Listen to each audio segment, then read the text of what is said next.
Jesus save you channel में आप सबका स्वागत है। आज फिर हम इकट्ठे हुए हैं। आज इतवार का दिन है ताकि हम परमेश्वर की आराधना कर सकें। आइए हम आराधना में जाएं। इससे पहले हम छोटी सी दुआ करेंगे।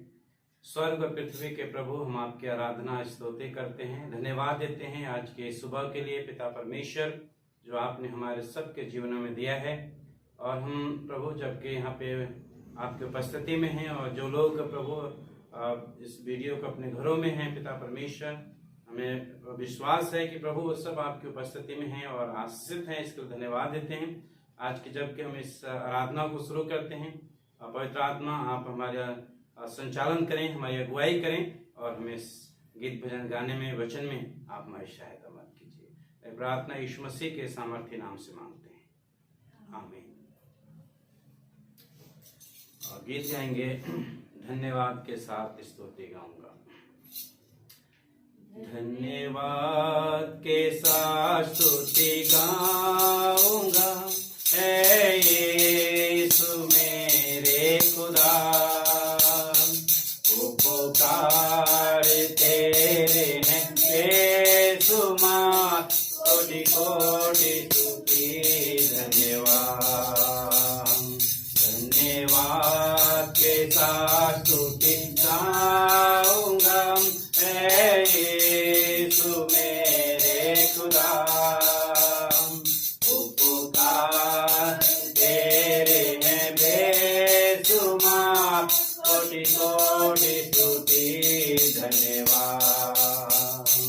योग्यता से बढ़ के दिया अपनी दया से तूने मुझे, योग्यता से बढ़ के दिया है अपनी दया से तूने मुझे, मांगने से ज्यादा मिला मुझे, आभारी हूँ प्रभु मैं, मांगने से ज्यादा मिला मुझे, आभारी हूँ प्रभु मैं।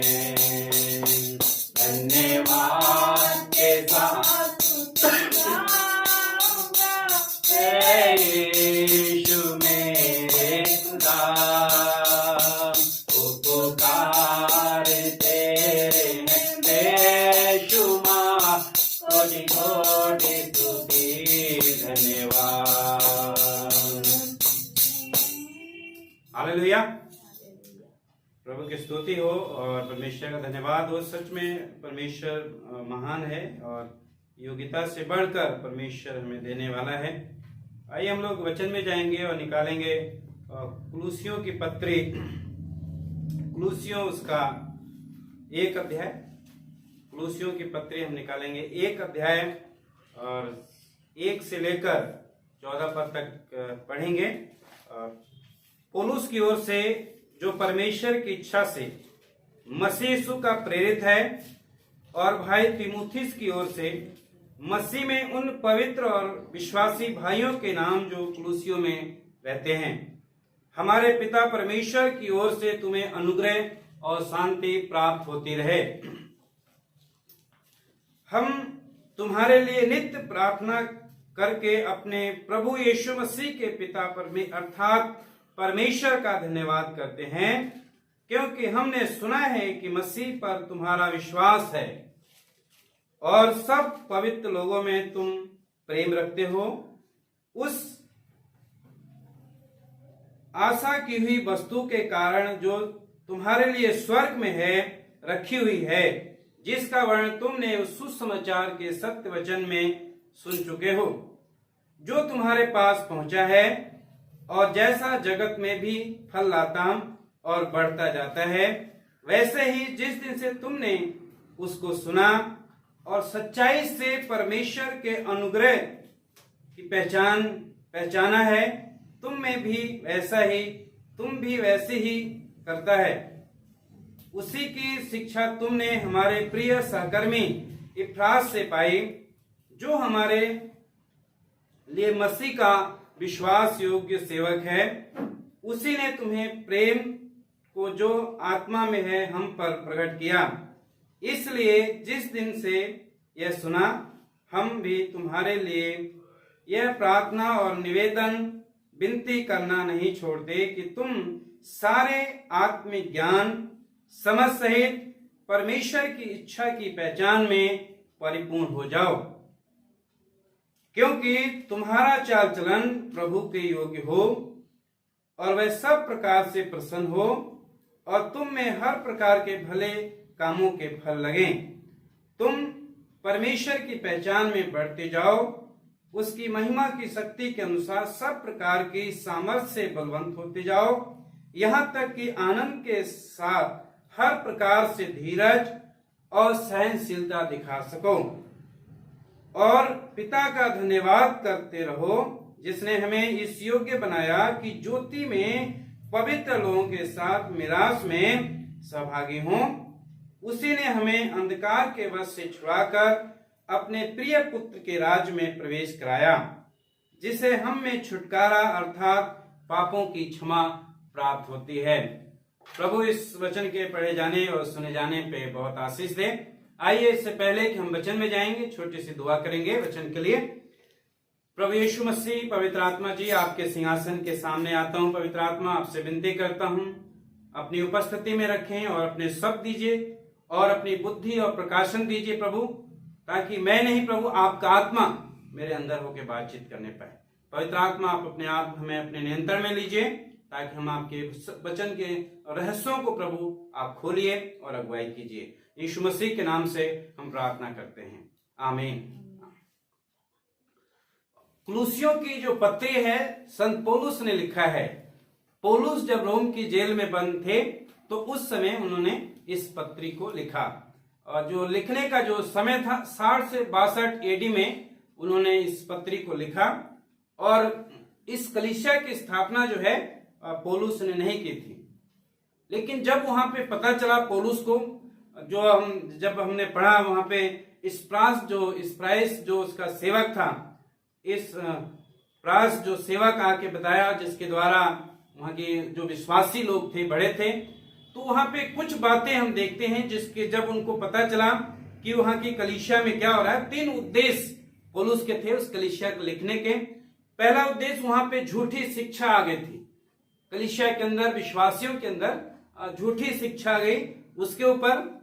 और दूसरा था ताकि विश्वासी लोग आत्मिक तौर से परिपक्व हो जाएं, मजबूत हो जाएं, जिसमें हम देख सकते हैं 1 अध्याय 28 से लेकर 2 अध्याय 6 से 7 तक, जिसमें बस मसीह जो विश्वासी लोग हैं आत्मिक तौर से परिपक्व हो जाएं। और तीसरा है प्रार्थना में लगे रहो, प्रार्थना में लगे रहो, 4 अध्याय 2 पद से लेकर 8 तक। तो ये 3 उद्देश्य से पौलुस ने जो है इस पत्री को अपने ध्यान में रखते हुए उन्होंने जो है इस पत्री को लिखा। कुलुसियों के जो विश्वासी लोग थे और जो कलीसिया थी उनके लिए लिखा।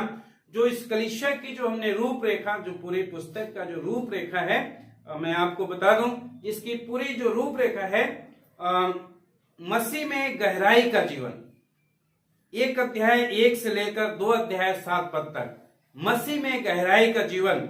दूसरा है मसीह में उच्च जीवन, 2 अध्याय 8 से लेकर 23 पद तक मसीह में उच्च जीवन, मसीह में अच्छा जीवन। और तीसरा है मसीह में आत्मिक जीवन, 3 अध्याय 1 से 17 पद तक। और चौथा है यीशु मसीह में व्यवहारिक जीवन, 3 अध्याय 18 पद से लेके 4 अध्याय 18 पद तक। ये उसकी रूपरेखा है, पूरी पुस्तक की जो ये है रूपरेखा है जो हमने अभी देखा। इसके मुख्य पद हैं जो हम इसमें देखते हैं, जो पूरी पुस्तक को बांध के रखने वाले मुख्य पद जो हैं, 2 अध्याय उसका 9 और 10 पद, और 3 अध्याय और 12 पद, ये मुख्य पद हैं इस पुस्तक के। तो इस पुस्तक में जब पौलुस वहां पे जब देखते हैं कि वहां पे गलत शिक्षा है, गलत शिक्षा के ऊपर वहां पे ज्यादा विवाद हो रहा, तो उन्होंने जो है कलीसिया के लिए जो विश्वासी लोग थे उनके लिए उन्होंने जो है इस लेटर को लिखा, इस पत्री को लिखे। और जो आज हमारा जो शीर्षक है जिसके हम ऊपर बातचीत करेंगे, जो हमारा विषय है वो है परमेश्वर के पुत्र यीशु मसीह में छुटकारा है। परमेश्वर के पुत्र यीशु मसीह में छुटकारा, जिसके ऊपर आज हम बातचीत करेंगे। तो इसमें हमने 2 भागों में बांटा है, सॉरी 3 खंडों में हमने इसे विभाजित किया। जैसे हमने पढ़ा 1 से लेकर 14 पद तक, तो इसको हमने 3 भागों में बांटा है। पहला है 1 से लेकर 2 पद तक पौलुस का परिचय और अभिवादन। उसमें हम देखेंगे पौलुस का परिचय और अभिवादन में जैसे कि लिखा है, पौलुस कहते हैं कि जो परमेश्वर की इच्छा से मसीह यीशु का प्रेरित है, वो अपने बारे में इस बात को बताते हैं कि मैं परमेश्वर की इच्छा से और प्रभु यीशु मसीह के द्वारा मैं प्रेरित हूं।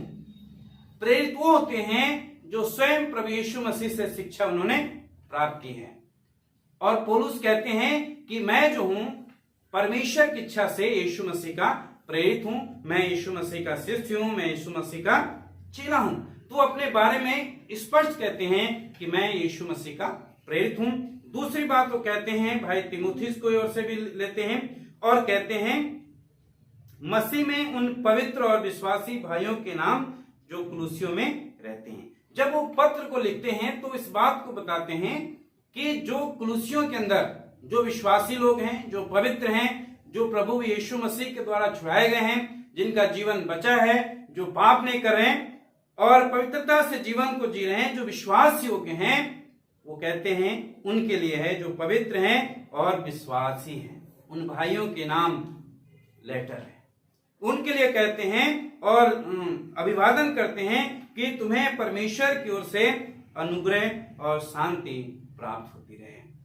जब शुरुआत वो करते हैं, वो पहली बात अपने बारे में बताते हैं और पवित्र लोगों के लिए वो लिखते हैं। जो वचन है उन लोगों के लिए जो विश्वासी लोग हैं, जो चुने हुए लोग हैं, उनके बारे में। और वो कहते हैं तुम पर परमेश्वर का अनुग्रह हो और शांति प्राप्त होते रहे। हम जीवन जब तक इस संसार में हैं, हमें शांति की जरूरत होती है और ये वचन हमें शांति से बात करता है। पौलुस कहते हैं तुम्हें बहुताई के साथ शांति प्राप्त होती रहे। तो ये पहली जो हमने देखा 1 से 2 पद में कि पौलुस जो है इस बात को बताते हैं कि मैं प्रभु यीशु मसीह का प्रेरित हूं। दूसरी बात वो कहते हैं उन लोगों के लिए जो विश्वास योग्य हैं, विश्वासी हैं, पवित्र लोग हैं, उनके लिए कहते हैं कि तुम पर अनुग्रह और शांति बनी रहे। और ये 1 और 2 पद में। तीसरा हम देखेंगे, दूसरे खंड में जाएंगे जो 1 से लेकर 8 पद तक हम देखेंगे और जिसमें हम देखते हैं जो मसीह में बढ़ते विश्वासी और प्रेम के लिए वो धन्यवाद दे रहे हैं। उनका धन्यवाद दे रहे हैं कि ज्ञानपन के लिए धन्यवाद दे रहे हैं, जो विश्वास में बढ़ रहे हैं उसके लिए पौलुस का जो है धन्यवाद है 3 से लेकर 8 पद तक। तो हम एक एक करके देखेंगे किस किस विषय के लिए वो धन्यवाद देते हैं। सबसे पहली बात वो विश्वास के लिए धन्यवाद देते हैं, जैसे कि वो 4 पद में कहते हैं हमने सुना है कि मसीह पर तुम्हारा विश्वास है। हमने सुना है, किससे सुना है? इफ्रास जो पौलुस का सहकर्मी विश्वास योग्य सेवक था, जब पौलुस जेल में थे, जेल से उन्होंने ये पत्र को लिखा और जब वो आके बताया तो बहुत उत्साहित हुए, बहुत खुश हुए और उन्होंने इस बात को बताया कि जो तुम्हारा विश्वास है यीशु मसीह पर, मैं उससे खुश हूं। उसके लिए उन्हें धन्यवाद देते हैं। क्यों धन्यवाद देते हैं? क्योंकि प्रभु ने हमें छुड़ाया है ताकि हम प्रभु पे विश्वास करें, प्रभु के वचन पे चलें। और इस बात को कहते हैं हमने सुना है कि तुम यीशु मसीह पर तुम्हारा विश्वास है। सबसे पहली बात तो विश्वास की बात करते हैं, उनके विश्वास की बात करते हैं, उन्हें उत्साहित करते हैं, इंकरेज करते हैं कि जो तुम्हारा मसीह पे विश्वास है बहुत अच्छा है। दूसरी बात वो कहते हैं, उसी पद में लिखा है प्रेम। तुम्हारा प्रेम, जो पवित्र लोगों के लिए जो तुम्हारा प्रेम है, जो संतों के लिए तुम्हारा प्रेम है, मैं उसके लिए परमेश्वर का धन्यवाद देता हूं। मैं धन्यवाद देता हूं कि तुम विश्वास में बढ़ रहे हो, प्रेम में बढ़ रहे हो और आशा में बढ़ रहे हो।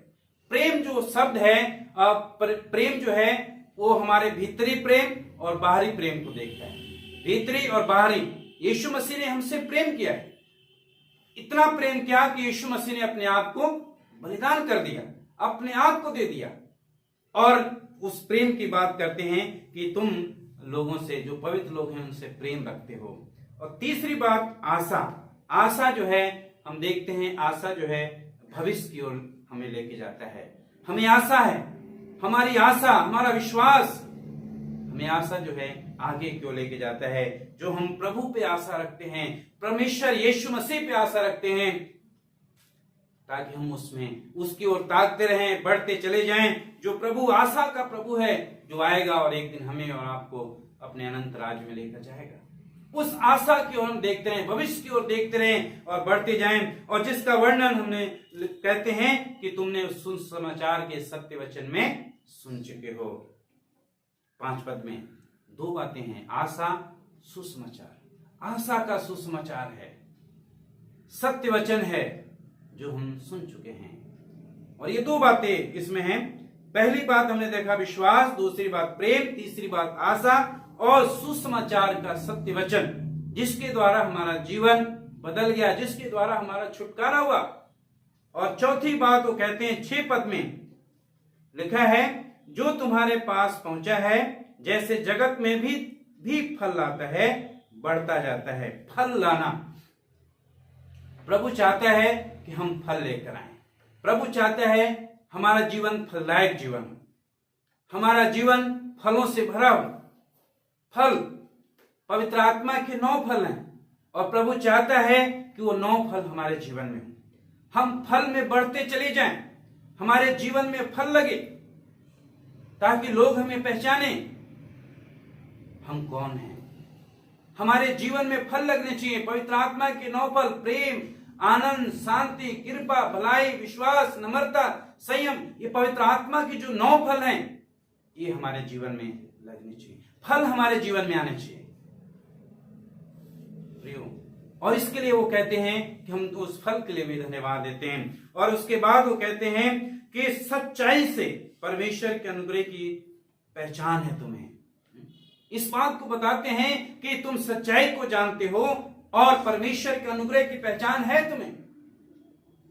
आज जब हम संसार में हैं, संसार में जब हम देख रहे हैं कि सभी लोग अपने अपने घरों में बंद हैं, लेकिन मुझे विश्वास है कि आप परमेश्वर की उपस्थिति में बैठे हैं, प्रभु संभाल रहा है, प्रभु आशीष दे रहा है। लेकिन प्रियो, हमें वैसे ही वचन में बढ़ने की जरूरत है, हमें सच्चाई में बढ़ने की जरूरत है, हमें वचन में बढ़ने की जरूरत है, हमारे जीवन में फल लगने की जरूरत है, ना कि हम दुनिया में खो जाएं।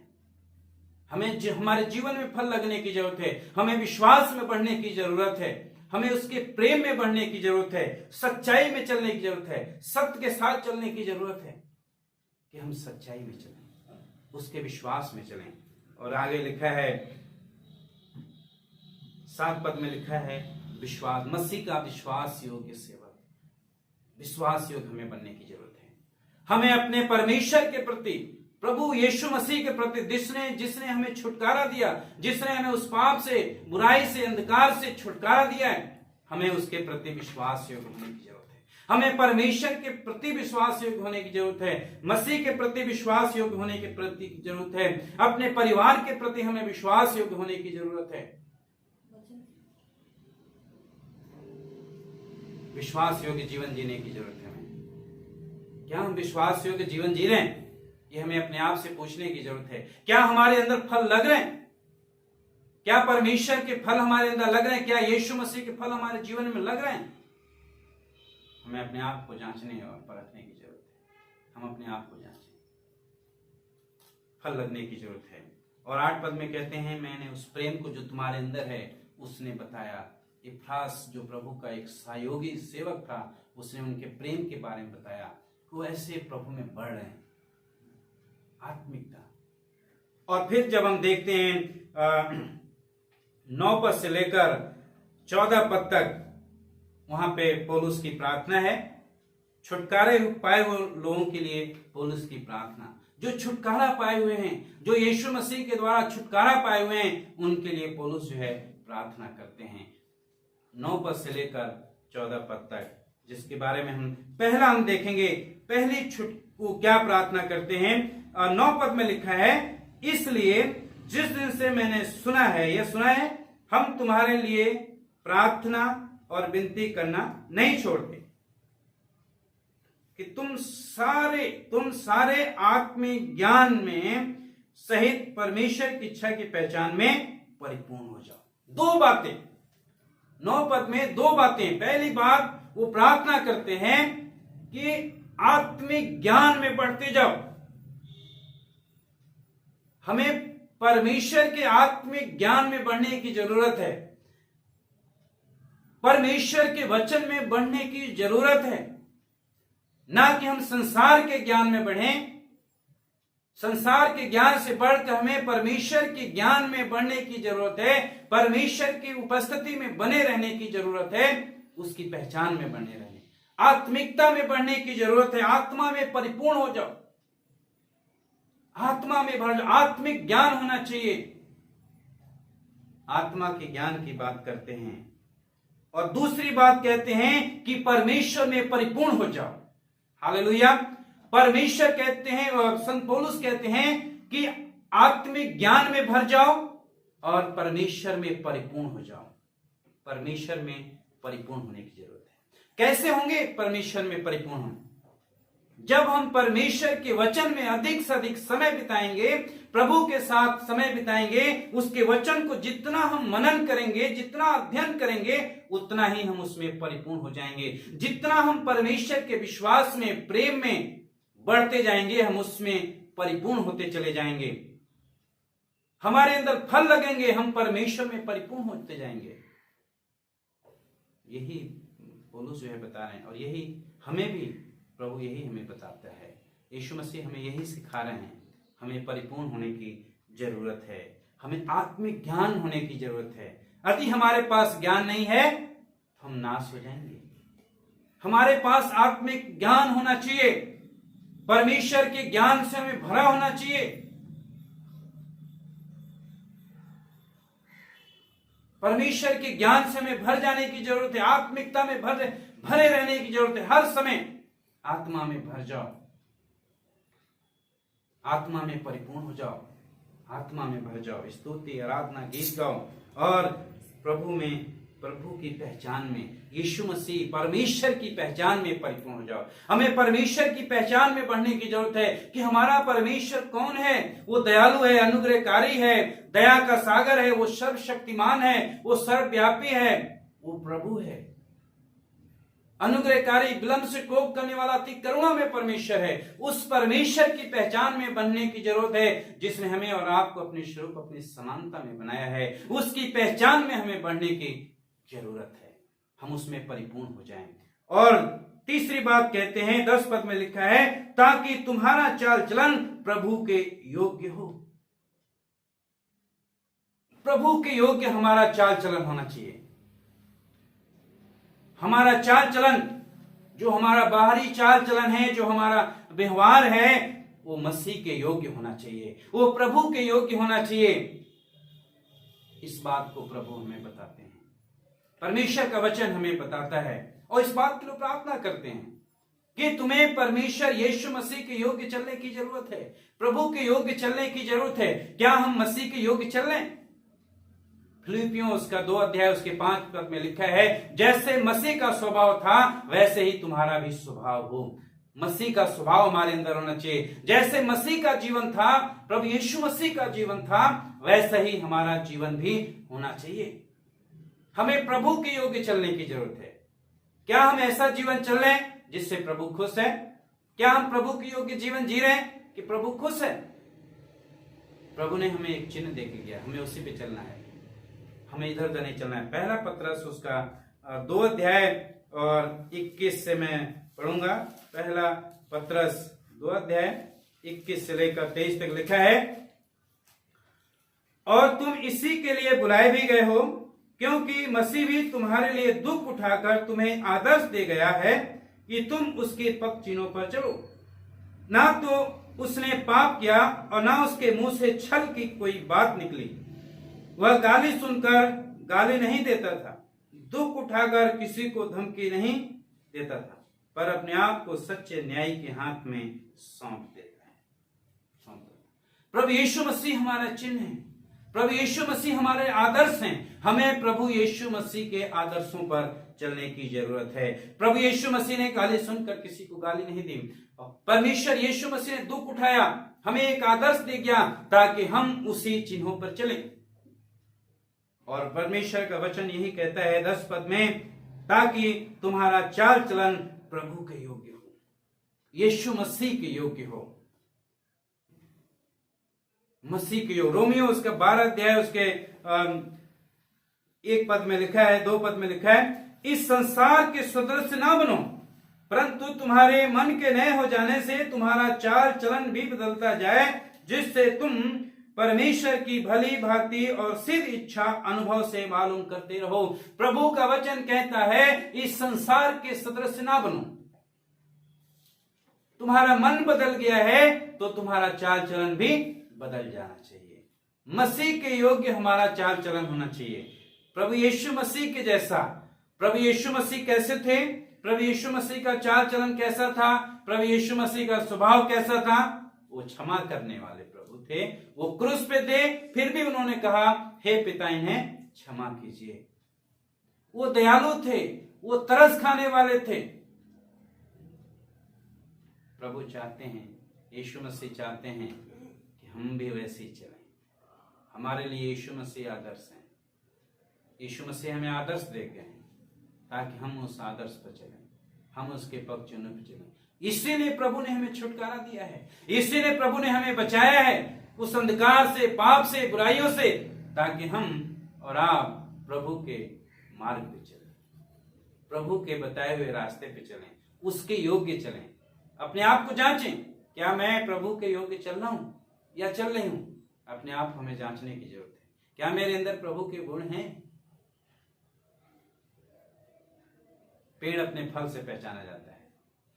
हमारे अंदर प्रभु का गुण होना चाहिए।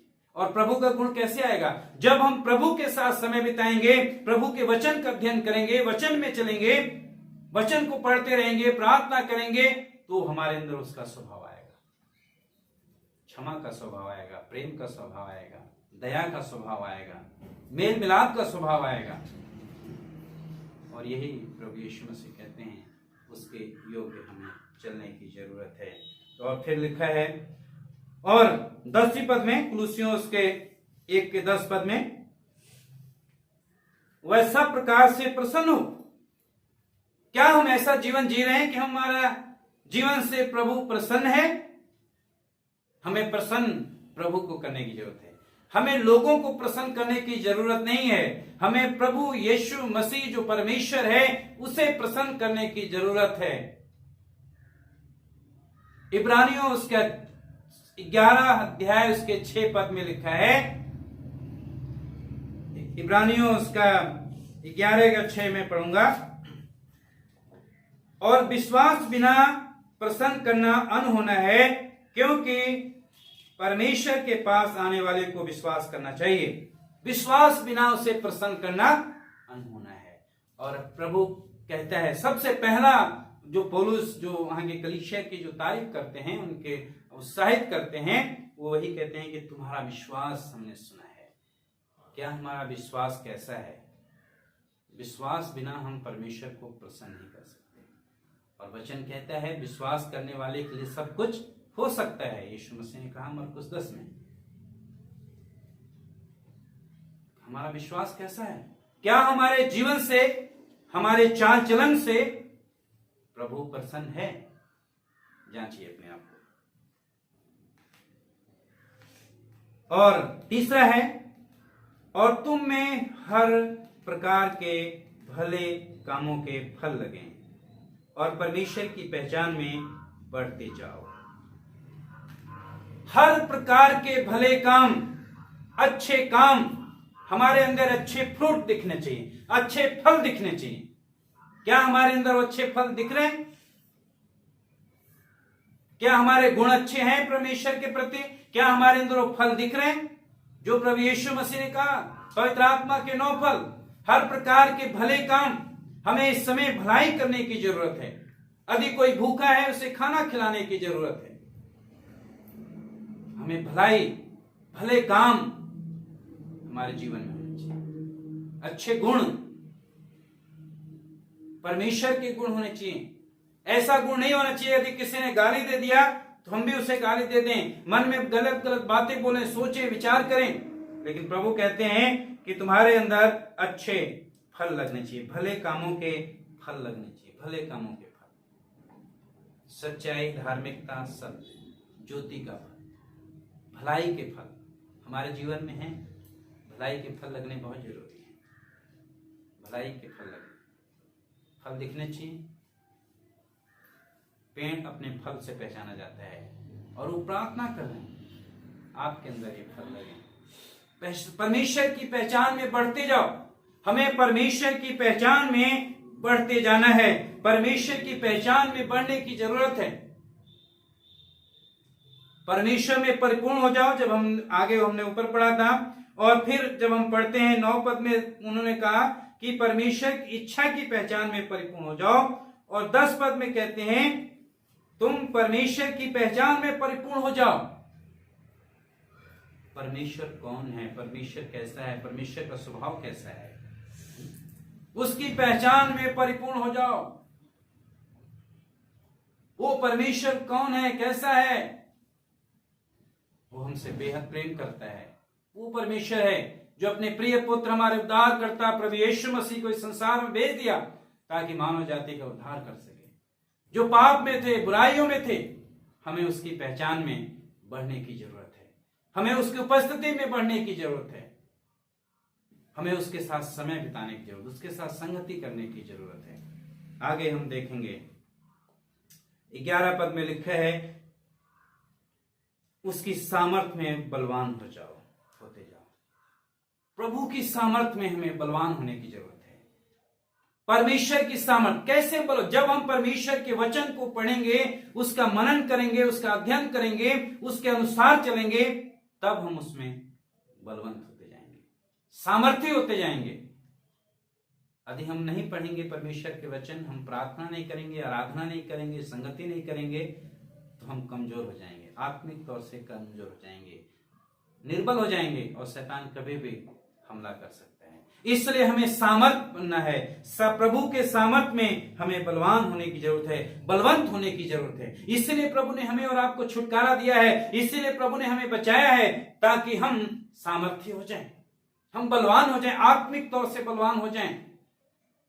इसीलिए प्रभु ने हमें छुड़ाया है ताकि हम उसके भले काम कर सकें। प्रभु ने इसीलिए छुड़ाया है ताकि हमारे अंदर फल लगे, हम उसमें परिपूर्ण हो जाएं। इसीलिए परमेश्वर ने हमें और आपको छुड़ाया है। और 11 पद के दूसरे भाग में लिखा है हर प्रकार से धीरज और सहनशीलता दिखा सको। धीरज और सहनशीलता हमारे जीवन में होना बहुत जरूरी है, बहुत जरूरी है। हम अपने आप को धीरज और सहनशीलता धारण कर लें, अपने आप को अपने जीवन में धीरज ले लें। धीरज जो होता है वो आशा से उत्पन्न होता है, और शुरू में जो हमने पढ़ा आशा भविष्य को देखता है, वहां धीरज उत्पन्न होता है। सहनशीलता, हम अपने जीवन में सहनशीलता लाएं, जल्दीबाजी ना, सहनशीलता, धीरज से प्रभु का इंतजार करें, बाट जो है प्रार्थना करें, परमेश्वर की उपस्थिति में रहें, उसकी उपस्थिति में चलें।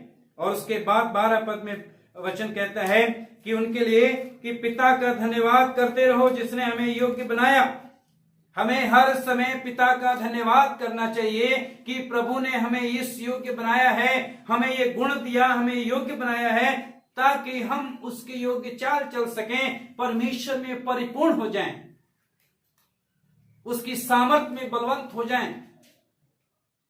इस योग्य परमेश्वर ने बनाया है, इसलिए तुम्हें, हमें और आपको परमेश्वर का हर समय धन्यवाद देना चाहिए ताकि प्रभु की दया और प्रभु का अनुग्रह हमारे पर बना हुआ है, जिसमें हम योग्य बने कि ज्योति में पवित्र लोगों के साथ उत्तराधिकारी में सहभागी हो सकें। हालेलुया। परमेश्वर का धन्यवाद देना है, परमेश्वर की आराधना करना है, स्तुति करना है इस योग्य कि प्रभु ने ज्योति में अपने लोगों को, संतों के बीच में प्रभु ने हमें उत्तराधिकारी का भाग दिया है, हमें उत्तराधिकारी बनाया है। हमें इसलिए परमेश्वर का धन्यवाद देना चाहिए, इसलिए हमें परमेश्वर की स्तुति करनी चाहिए, धन्यवाद देना चाहिए कि परमेश्वर ने हमें उत्तराधिकारी बनाया है, अधिकारी दिया है हमें। और लिखा है 13 पद में, लिखा है 13 और 14 पद में, उसी ने हमें अंधकार के वश से छुड़ाकर अपने प्रिय पुत्र के राज्य में प्रवेश कराया, जिसमें हमें छुटकारा अर्थात क्षमा, पापों की क्षमा प्राप्त होती है। परमेश्वर ने हमें अपने पुत्र यीशु मसीह के द्वारा हमें अंधकार से, पाप से, बुराई से, तमाम अंधकार वो पाप है। अंधकार का मतलब है कि जब हम पाप में जीवन बिता रहे थे, गलत संगति में जल रहे थे, हमारा जीवन बुराइयों से भरा हुआ था, गाली देना, चोरी करना, हत्या करना और तमाम प्रकार की बातें, दुनिया में लगे हुए थे, दुनिया के अनुसार जीवन जी रहे थे, अपनी मन की इच्छा पूरी कर रहे थे, अपने मन पे चल रहे थे, वो अंधकार है।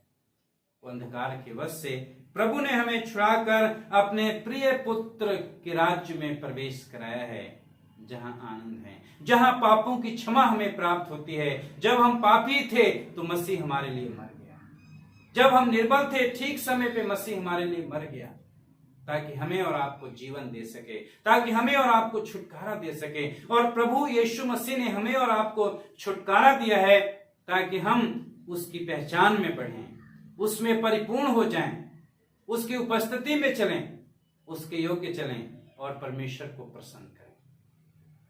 क्या प्रभु के योग्य हम अपने आप को चल लें?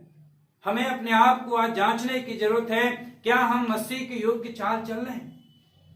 क्या उसका स्वभाव हमारे अंदर है? जैसे फिलिपियों 2:5 में कहता है वचन, जैसा मसीह का स्वभाव था वैसे तुम्हारा भी स्वभाव हो। क्या वो स्वभाव हमारे अंदर है? क्या हम वचन के अनुसार चल रहे हैं? क्या हम उसके योग्य जीवन जी रहे हैं? हमें अपने आप से पूछने की जरूरत है। क्या हम परमेश्वर में परिपूर्ण हो रहे हैं? क्या हम दिन प्रतिदिन परमेश्वर की उपस्थिति में बढ़ते जा रहे हैं, आत्मा में परिपूर्ण होते जा रहे हैं? ये समय है प्रियो, जबकि लॉकडाउन है, हम अपने अपने घरों में हैं, बहुत जरूरी है हम परमेश्वर में परिपूर्ण होते जाएं, उसके योग्य चलें, हमारे अंदर अच्छे फल लगें, धार्मिकता के फल लगें। और पेड़ अपने फलों से पहचाना जाता है, और हम और आप प्रभु के बेटा और बेटी हैं, तो परमेश्वर का गुण हमारे अंदर होना चाहिए। प्रभु परमेश्वर के यीशु मसीह के गुण हमारे जीवन से दिखने चाहिए, बाहर अंदर हर तरीके से। जब लोग देखें हमारे भले कामों को देखकर, हमारे फलों को देखकर जो हमारे जीवन में है, परमेश्वर की महिमा करें। इस समय हम सब अपने घरों में हैं, परमेश्वर की उपस्थिति में रहें। अपने आप से पूछे, क्या मैं परमेश्वर में परिपूर्ण हूं? परमेश्वर की उपस्थिति में बना हुआ हूं? परमेश्वर की उपस्थिति में चल रहा हूं, उसमें परिपूर्ण, उसकी पहचान में बढ़ रहा हूं? क्या मैं वो प्रेम, वो विश्वास में बढ़ रहा हूं? क्या मैं परमेश्वर को प्रसन्न करने वाला मेरा जीवन है या नहीं है? मैं परमेश्वर को प्रसन्न कर रहा हूं अपने जीवन से, जो जीवन में जी रहा हूं? प्रिय, अपने आप से पूछने की जरूरत है। प्रभु आप सबको आशीष दे। God bless you. आइए हम अपनी आंखें बंद करेंगे और प्रार्थना करेंगे। इस देश में जो महामारी फैल रही है, पूरे भारत में और पूरी दुनिया के अंदर, हम उसके लिए प्रार्थना करेंगे। प्रभु परमेश्वर, हम आपके सिंहासन के सामने आते हैं बड़ी दीनता, बड़ी नम्रता के साथ। प्रभु जी, हम धन्यवाद देते हैं आज के दिन के लिए, और दोपहर के समय पिता परमेश्वर आपके वेदी के पास आते हैं, दुआ करते हैं। हर एक विश्वासी भाई बहनों के लिए प्रभु आप उनके ऊपर दया अनुग्रह कीजिए, और हम प्रार्थना करते हैं अपनी पहचान में उन्हें बढ़ाइए, ताकि आपके पहचान में, आपकी उपस्थिति में बढ़े, क्योंकि आपने उन्हें छुटकारा दिया है, उस पाप से निकाल कर प्रभु आपने ज्योति में प्रवेश कराया है, ताकि उनके जीवन में अच्छे फल लगें। प्रभु अच्छे फलों से पहचाने जाएं, आप दया करें, अनुग्रह कीजिए।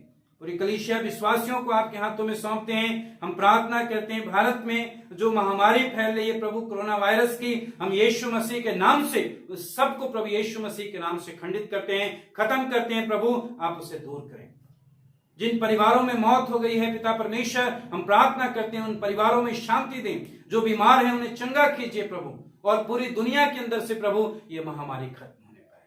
प्रभु यीशु मसीह आप दया करें, प्रभु यीशु मसीह आप अनुग्रह कीजिए, आप दया करें। धन्यवाद देते हैं पिता परमेश्वर हमारी प्रार्थना सुनने के लिए प्रभु, और धन्यवाद के साथ प्रार्थना प्रभु यीशु मसीह के पवित्र और सामर्थ्य नाम से मांगता हूं, आमीन। आप अपनी प्रार्थना रिक्वेस्ट आप कमेंट के द्वारा दे सकते हैं, हम आप लोगों के लिए प्रार्थना करेंगे। प्रभु आप सबको आशीष